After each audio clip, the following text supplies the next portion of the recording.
Well, welcome back, and we have another Dinky toy, 1953 Studebaker Commander, and something I wasn't really familiar with, but it is really lovely. Great lines. And as you can see, this one's been really played with by my wife's Uncle Ron, and then his kids maybe, and his grandkids certainly. And the tires are all ripped off and everything. But here's what it looks like in real life. What a gorgeous car. And we're going to try to make this one look just a little bit better.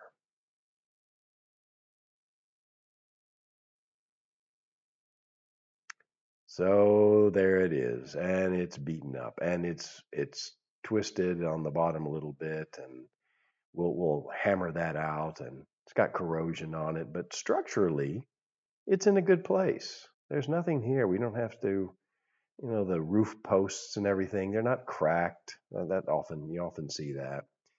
Nothing, no big dents in it. I don't have to pound out any dents, except that one in the front there, but that's on the bottom. It's just in pretty good shape. So 1953, this was made in, the early to mid 50s. And like I said, what a good looking car. Well, just like in all dinky toys, you got to drill out the bottom things, and we'll reaffix that with some epoxy so that's easier to take off later. A little brass brush here just to scuff it up there and get it a little bit clean before we put on the paint remover. This is some pretty tough paint, although the paint from the 20s and 30s was more tough, filled with lead. But after a couple hours sitting, this is what you get. And it's ready to be fixed up and taken care of. A little bit of steel wool here. I'll go all over it. Get my dental tool out and clean out the crevices. Also on the side there, all of the casting bits and pieces. And I've got to paint this bottom part here, but I don't want to paint the wheels, so I've got to put some tape on those. And that's just some black hammerite, easy stuff. There you go, it's ready to be painted. So we'll throw some paint on there, some primer, because I'm not using hammerite on the car. Hammerite can just go right on metal, but this needs some primer to kind of stick to.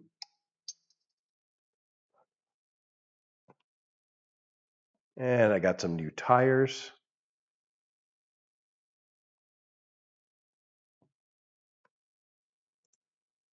Unfortunately, they're not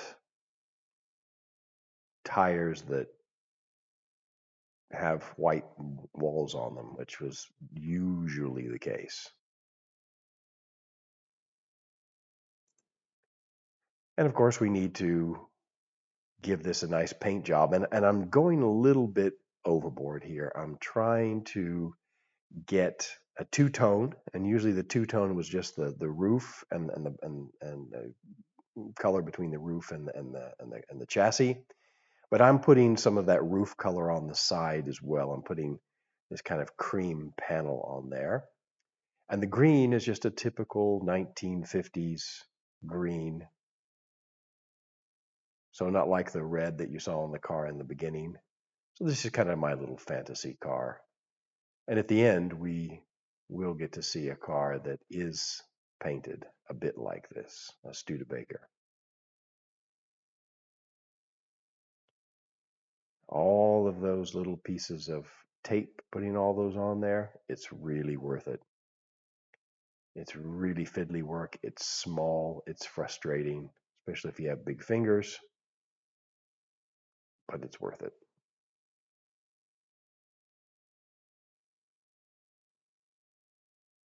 We'll just take some chrome.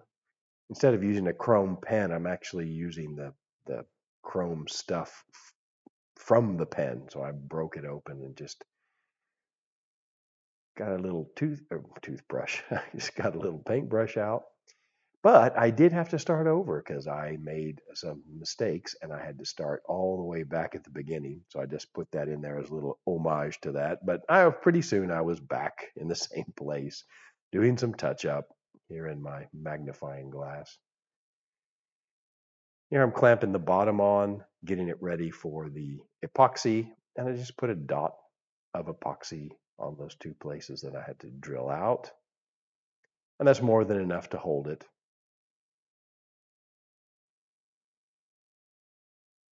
And here the new tires, I put some cockpit spray on there so that they were nice and shiny. Even though I couldn't make them white walls, I could make them nice and shiny.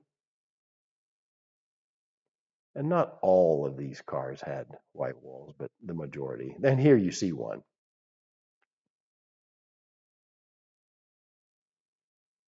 And there's a nice, handsome little car, 1953 Studebaker. Really nice lines. Looks new. Could have just come out of a package, a Dinky toy box, and is absolutely ready to play with. So there it is.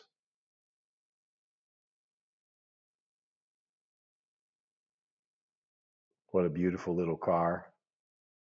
And a lot of fun to work on. Not a Tootsie toy, not what I usually work on, but yeah, the principles are pretty much the same. And it gives me something a little unusual to do. So really nice casting, and a pleasure to work on. So thank you very much for watching, and until next time.